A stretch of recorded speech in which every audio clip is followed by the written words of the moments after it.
You are listening to Committed, an ongoing conversation about marriage, intimacy, relationships, and sex. Hello. So I'm really excited to talk to you guys today about emotional affairs. And it's a topic that is very interesting to me because it can be very nuanced between couples. What one couple might deem an emotional affair, another couple may not. And that being said, it's important to talk in your relationship about what you are looking for and maybe what your boundaries are in the relationship, because I think that emotional affairs can actually be quite a slippery slope.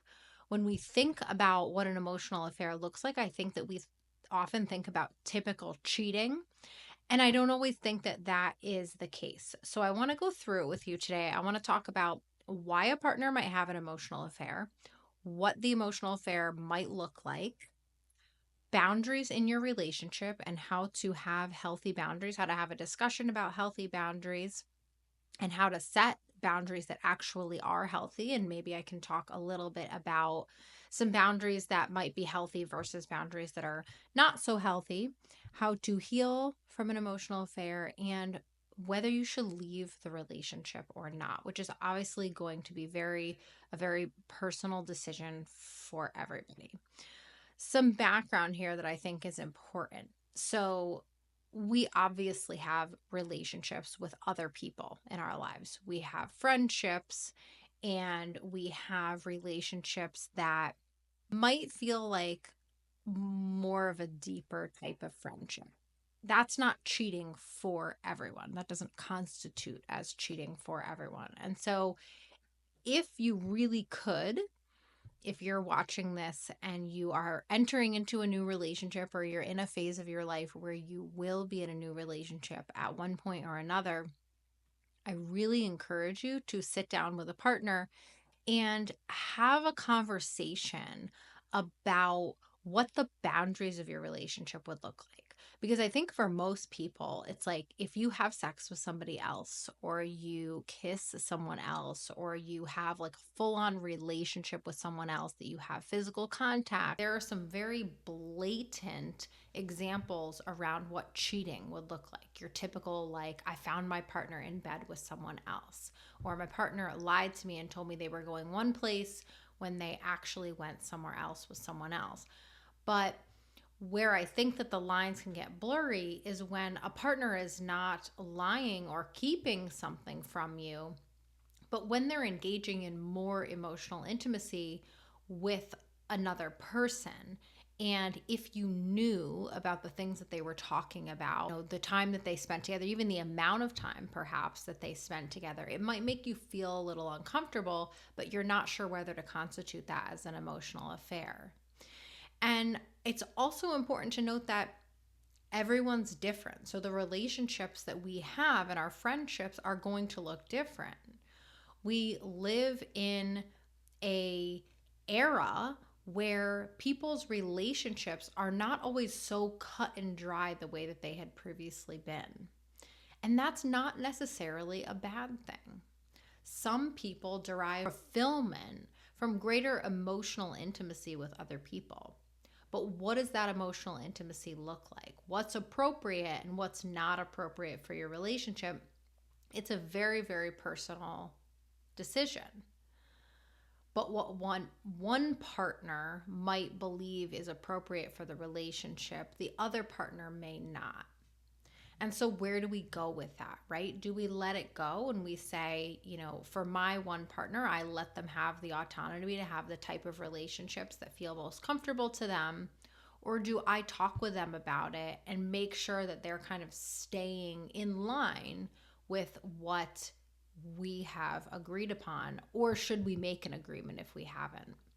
So, for example, I think I've shared before on my TikTok, but in my relationship, it's a little bit more relaxed. And I think that this happens in many secure relationships around this topic. And I think in some relationships, some areas of your relationship can be more secure than others. But as it pertains to having friends of the opposite sex, for example, some people are more comfortable with that than other people. There are some people who say, in our relationship, I'm just not comfortable with my partner having friends of the opposite sex. Now, I would say that's really unhealthy to have that as a boundary in your relationship. But some couples are comfortable with that, where both individuals within the couple are okay having that as a boundary and it makes them feel more comfortable. I think that where that can become a slippery slope is that we don't really even know that tomorrow is promised. And so if I say, I can only be friends with these specific people, and I'm going to change every little element of my life, including my friendships, for this partner, because a lot of times we do change a lot. We change in our partnerships, and that's not a bad thing. It should be a conscious choice that we're making, or maybe we can be reflective and recognize that that has happened at the very least. But when we start dwindling down our relationships with other people and putting all of our eggs in the one basket, well, if the relationship doesn't work out, or say your partner suddenly passes away, well, have you excluded people from your life that really would have brought a lot of happiness and fulfillment to you? And that's sort of the camp that I sit in. It's my relationship, and I encourage others as well, is healthier because I am not dependent on my partner for everything. This relates to emotional affairs because I hear a lot out on social media and in conversations with people sometimes, if they're comfortable enough to have conversations about relationships, because for some reason it still is sort of a touchy subject of how people do their relationships.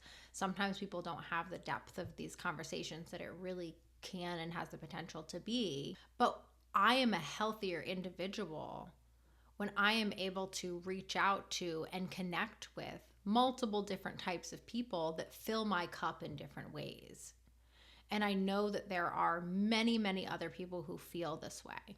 What it requires, though, is it requires the personal sense of security in oneself to say, I'm going to allow my partner to be who they are so that they can live to their fullest potential and be the happiest and best version of themselves. Because then coming back into the relationship, they can give more to this, they can give more to me. And also, I love when my partner is happy because I genuinely want them to be happy regardless of what's going on for me, right? And so when we think about this, I think about control and I think about the codependency piece of it.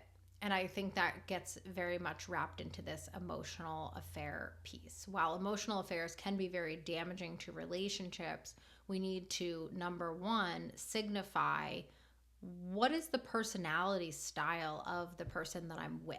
You know, who is my partner? Do they derive a lot of fulfillment from multiple connections with other people? And do I need to monitor, manage, control what those are? You know, my short answer here is no, you don't.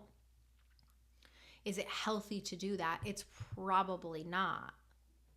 And then if they truly are having an emotional affair where they're stepping outside of the relationship, and I'll go through some of those signs and symptoms, why is that happening? Let's dig into it a little bit and understand, you know, what's going on that they are feeling the need to connect with someone in that way. And then also, like, is it even a problem, right?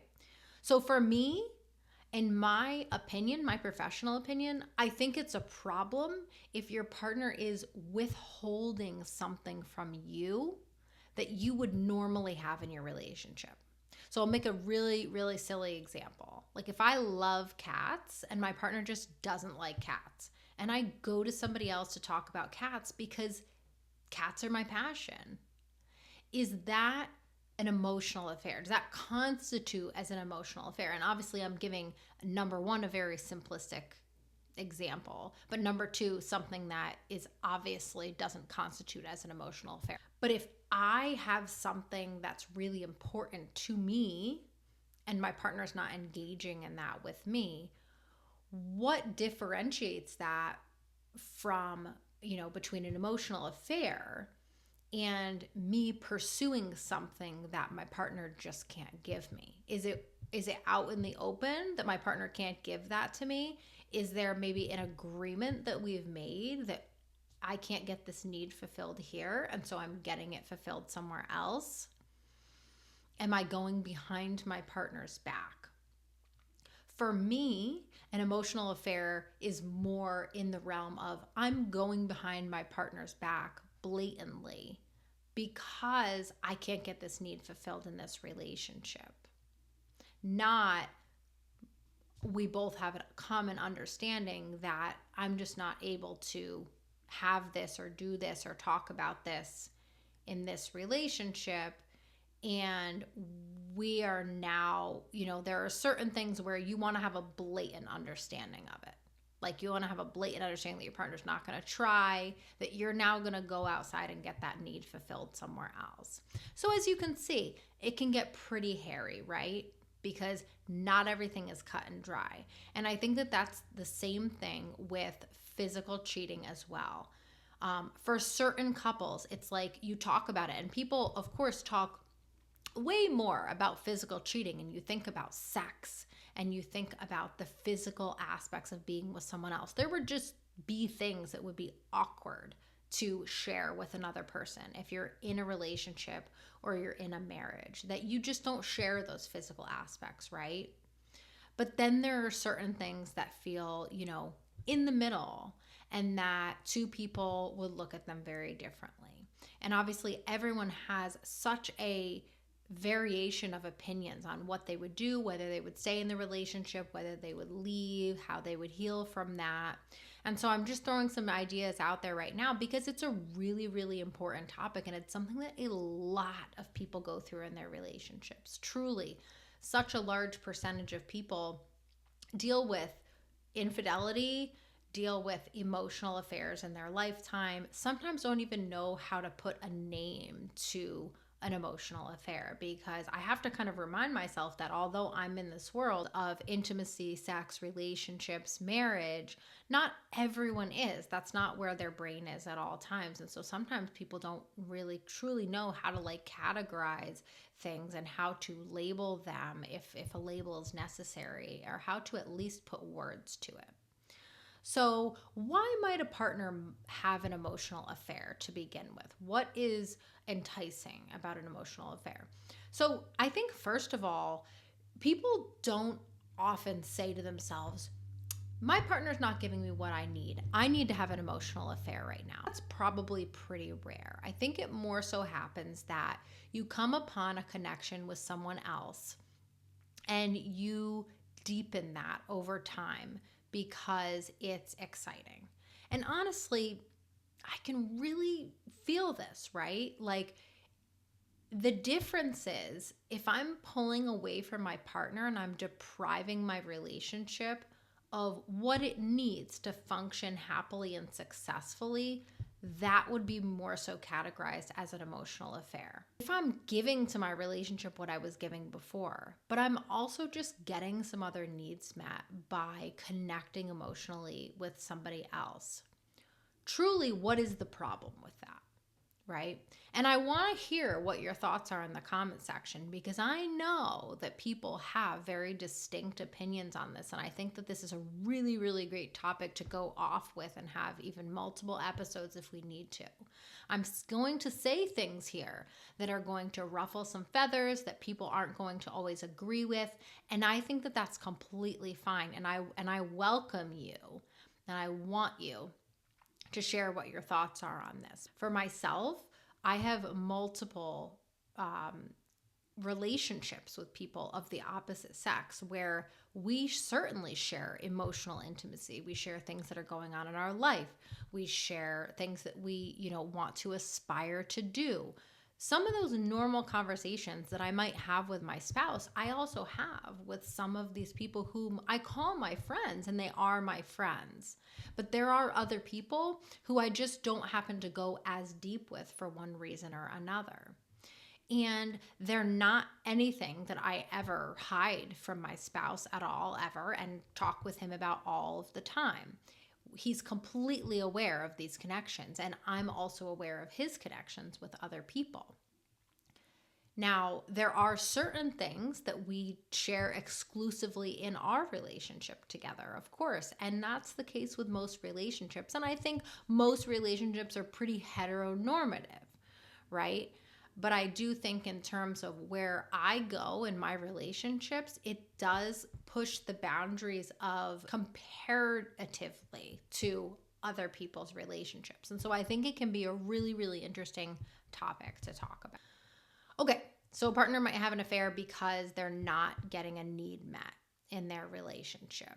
And like I said, if this has been stated, it has been talked about, you're on the same page with your partner, it might not constitute as an emotional affair because your partner knows you're connecting with other people about this, and it's something, right? But if it's something that you're missing and you have resentment in your relationship and you're finding that I'm a little bit angry or irritated or mad or sick and tired of my partner not being able to fulfill this need for me or with me, and I'm going to go to someone else now. And so it's coupled with that resentment. It's coupled with that loss of I'm not getting this need met from my partner. I think that's probably one of the most common reasons. Like, yes, there are people out there who are just pathological liars, but I think that there are people out there who have really good intentions. And I think that there are a lot of people out there who are people pleasers. And so they just want to make their partner happy over and over and over. But then they're not actually getting their needs met. And they don't feel strong enough or confident enough in themselves to ask for those needs that they have to actually be met. And so that can really cause a problem for people, because then you don't feel comfortable enough to go to your partner and say, hey, you know what? I need this thing. But again, I don't think it's the worst thing in the world if you are seeking to get certain needs met by other people, because your partner is never going to be able to fulfill all of your needs. All right, so food for thought there. What the emotional affair might look like.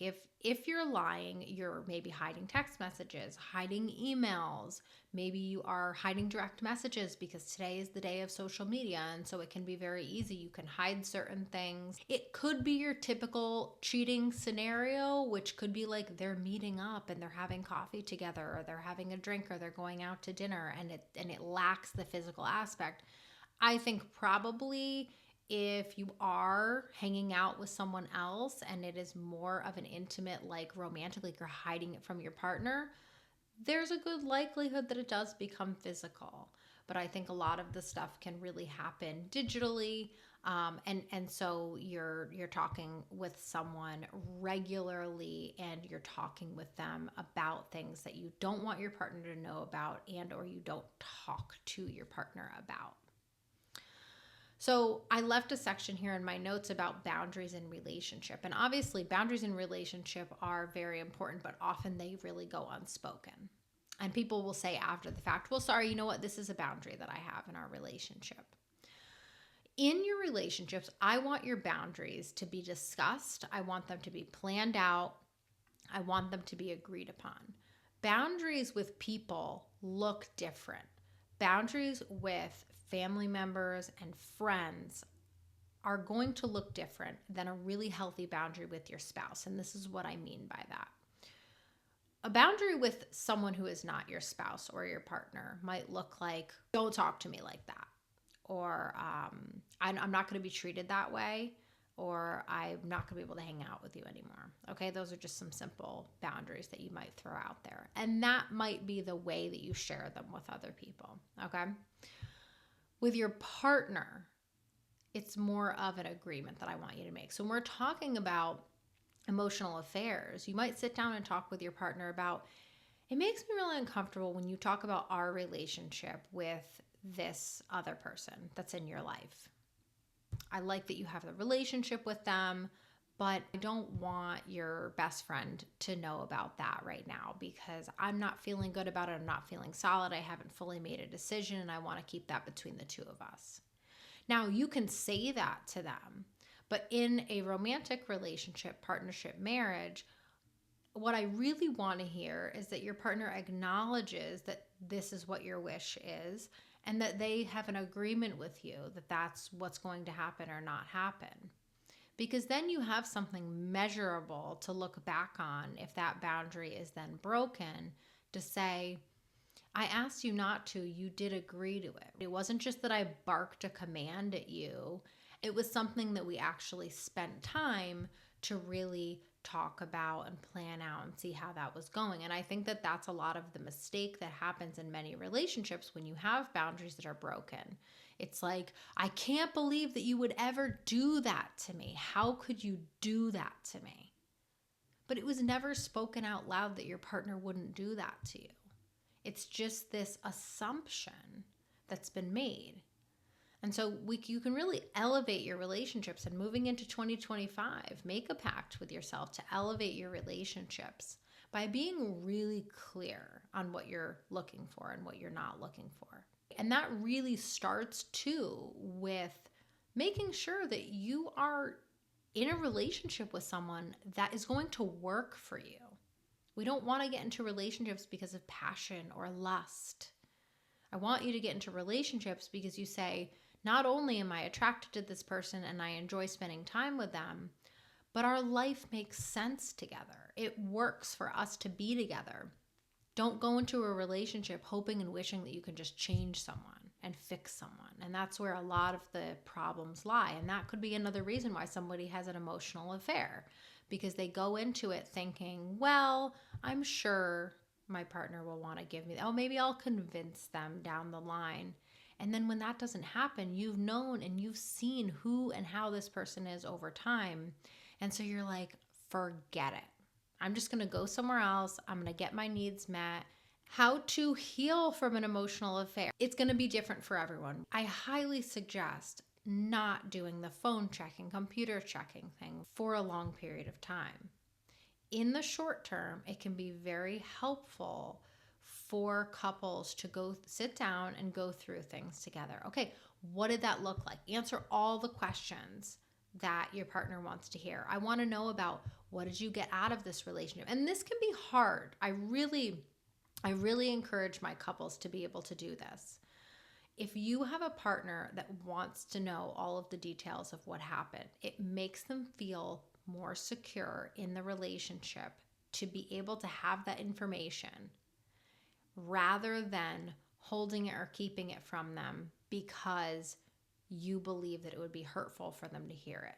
The reality is, it was already hurtful to have that happen. It was already hurtful to feel betrayed and be betrayed in your long-term relationship or marriage. And so providing them with what they need, with what they're asking for, and being honest, it is turning a new leaf and saying, it's hard for me to tell you this because I just don't want to hurt you any more than I've hurt you so far. But what hurts is the lying. Like, I'm not even good enough for you to tell me the truth. I'm not even worthy of knowing that I'm not meeting a need. I'm not even worthy of knowing that you felt so bad that you gave up on me and went outside of our relationship to get this need met. And if I knew that it was that difficult for you or that challenging for you, then maybe we would have as a team done something different, but I wasn't given that opportunity. Sometimes partners really aren't clear about how challenged they are by something that they're not able to get in their relationships.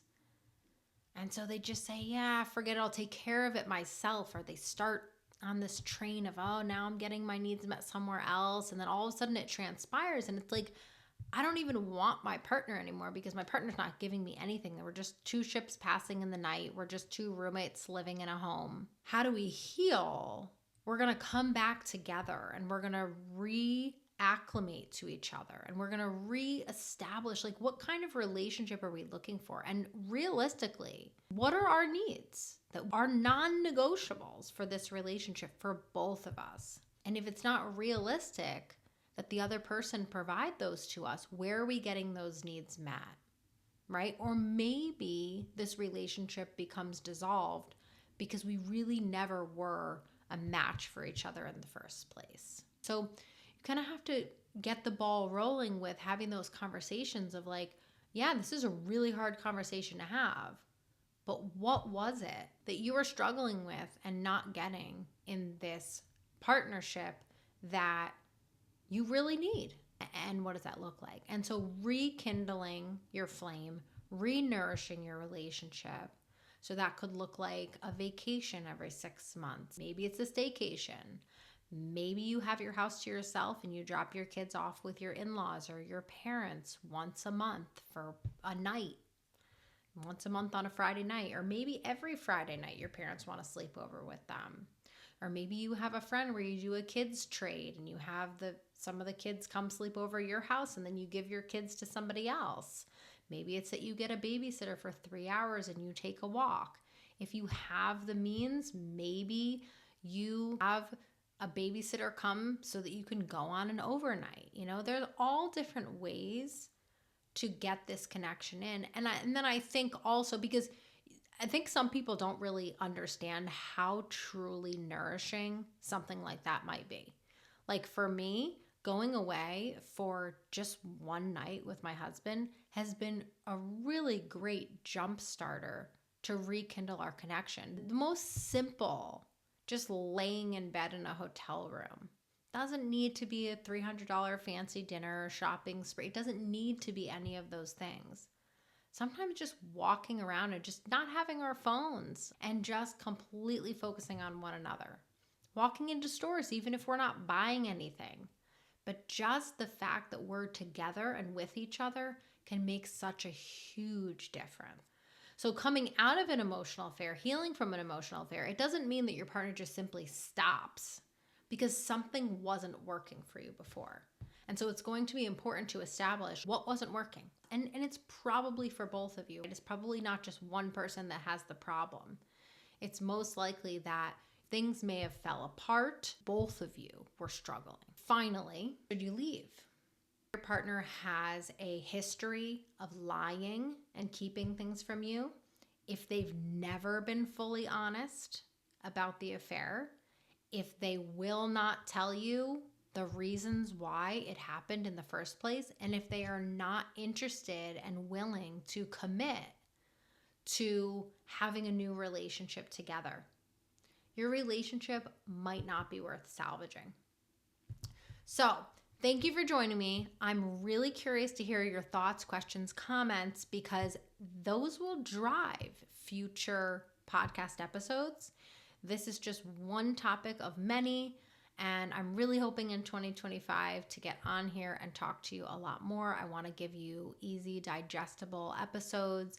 And, as always, reach out to me through my website. I love to hear from you. I have a few different resources on my website. I have some blog posts. I do have my TikTok page, and then I have this here. So I'm excited to connect with you. Please do reach out. Thanks so much for tuning into the podcast. If you're new to our community, welcome. We really want our podcast to grow. So please like, follow, subscribe, and leave us a 5-star review with your feedback on how we can make your experience most catered to you. As I work with my private clients continuously, this podcast is a great way